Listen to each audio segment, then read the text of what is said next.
সাংবাদিক ইলিয়াস বিক্রি হয়ে গিয়েছে, আমরা তাকে আর বিশ্বাস করব না। ইলিয়াস হোসাইন কি বিক্রি হওয়ার মতো লোক?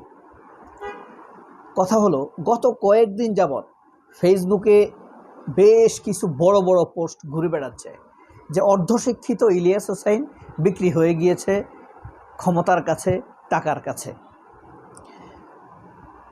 এই কথাটা কেন বলা হচ্ছে? ইলিয়াস হোসাইন গত পরশুদিন অর্থাৎ 28 তারিখ একটি পোস্ট করে বলেছেন যে ঢাকা বিশ্ববিদ্যালয়ের কয়েকজন সমন্বয়ক এই দেশকে স্বাধীন করেছে, এখন তাদের কিছু হলেই সবাইকে রাস্তায় নামতে হবে, প্রতিবাদ করতে হবে।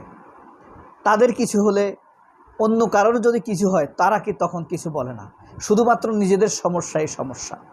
এনসিপিকে উদ্দেশ্য করে তিনি এই পোস্টটি দিয়েছেন।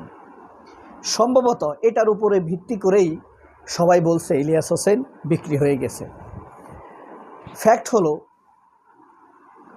ইলিয়াস হোসেন এটা কেন বলেছেন সেটার জবাব ইলিয়াস হোসেন ভালো জানেন।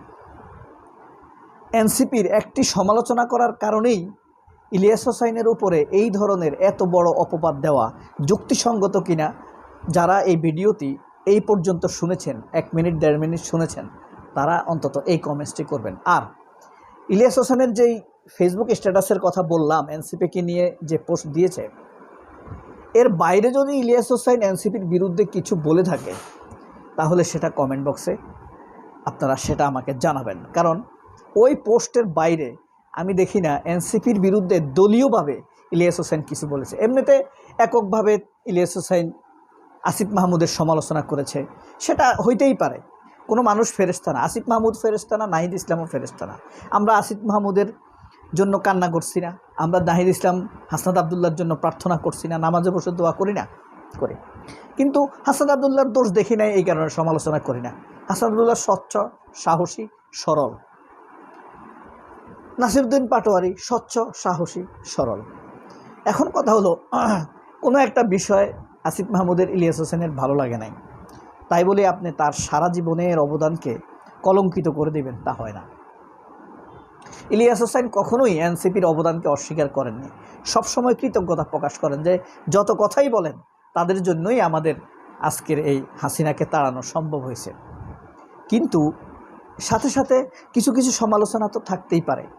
তবে ইলিয়াস হোসেনকে নিয়ে সবচাইতে ভয়ঙ্কর যে অভিযোগটা করেছে সেটা হলো, ইলিয়াস হোসেনকে খুব বাজেভাবে গালি দিয়ে, বাংলাদেশে জন্ম হয়েছে, মানে ইলিয়াস হোসেনের কথাটা আগে বলছে, জন্ম হয়েছে ঢাকা বিশ্ববিদ্যালয়ে কয়েকজনের সমন্বয়কের জন্য, ওনাদের কিছু হলে ঘরে ঘরে প্রতিবাদ হতে হবে, সবাইকে রাস্তায় নামতে হবে, অন্য কারোর কিছু হলে কোনো সমস্যা নাই, সেই দিন আর নাই, জুলাই বেছে খাওয়ার দিন শেষ।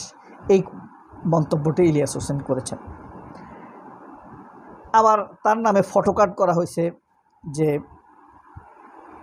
তিনি তারেক জিয়ার পকেটে তারেক রহমানের টাকা খেয়ে তিনি এসব করছেন।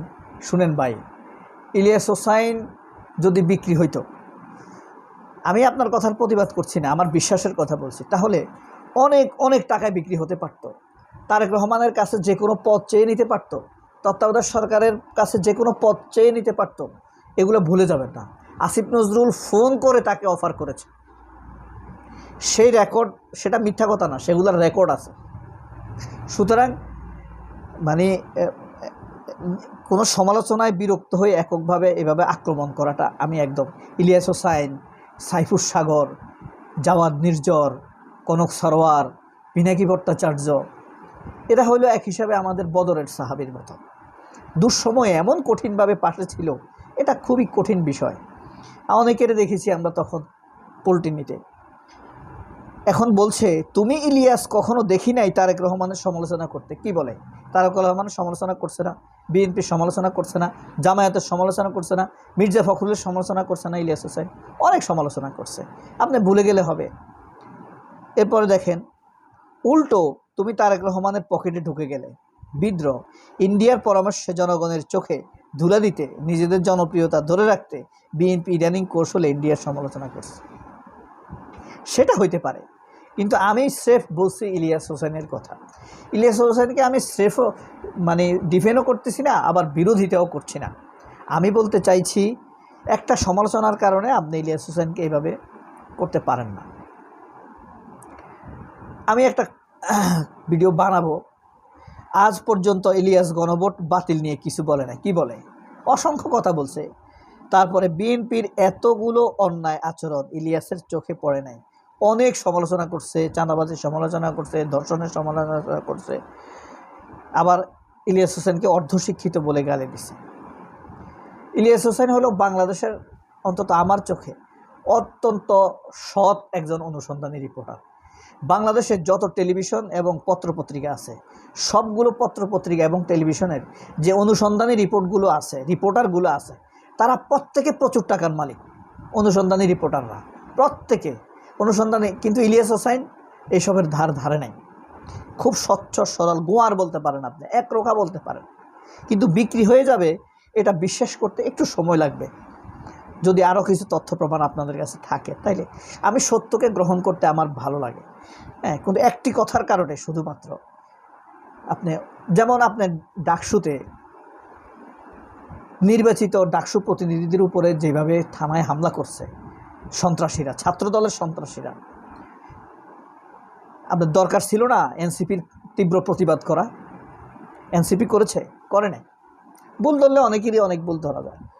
এরপরে 2 বছর যাবৎ শিবিরকে গুপ্ত বলে যা করছে, তখন কিন্তু এই আসিফ মাহমুদ, নাহিদ ইসলামরা শিবিরের পাশে দাঁড়ানো উচিত ছিল, ডিফেন্ড করা উচিত ছিল যে না, তারা আন্দোলনের শক্তি, তারা কেউ কিছু বলে নাই। হাসনাত আবদুল্লাহরাও কিছু বলে নাই, অথচ তারা স্পষ্টতর ছিল। আমরা তাদের ভিডিও দেখেছি না, সরাসরি দেখার দরকার নাই, খবর দেখছি না, তাদের পাঠানো নিউজ দেখছি না আমরা। এবার ঠিক একদম আওয়ামী লীগের লগে তুলনা করছে। দেখেন, বিএনপির কাছে বিক্রি হয়ে কোনোদিন লাভ নাই। বিক্রি হইলে আওয়ামী লীগের কাছে হইতে হবে, ঠিক আছে? বিক্রি হইলে বড় বিএনপি কি? বিএনপি হইল শিরুয়া, মিষ্টি বানায় না, রসগোল্লার এক পাতিলে রসগোল্লার মধ্যে, শিরার মধ্যে রসগোল্লা চুবানো আছে, অনেক রসগোল্লা। আরেক পাতিলে শুধু শিরা, চিনির শিরা। আপনি চিনির শিরার কাছে যাইবেন?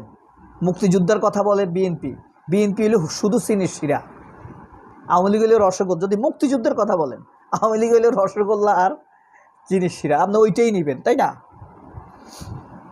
মুক্তিযুদ্ধের কথা বললে আর বিএনপির কথা বলে লাভ নাই। বিএনপি সেকেন্ড গ্রুপ, ছায়া, ব্যর্থ আওয়ামী লীগ। তো বিক্রি করে খাওয়া এক জিনিস আর ধারণ করা এক জিনিস। দুষ্ট লোকেরা বিক্রি করে খায় আর ভালো লোকেরা ধারণ করে। হুজুগ মার্কা বলে মানুষকে বিভ্রান্ত করা হাসনাতরা কোথায়, কিভাবে জুলাই বিক্রি করেছে সেটা তো বলতে পারবে না। তুমি যে ভারত বিরোধিতা দেখিয়ে নিজের জনপ্রিয়তা বাড়াও, সেটা বিক্রি নয়। তুমি নিজেকে উচ্চমানের ইসলামিস্ট দেখিয়ে নিজের জনপ্রিয়।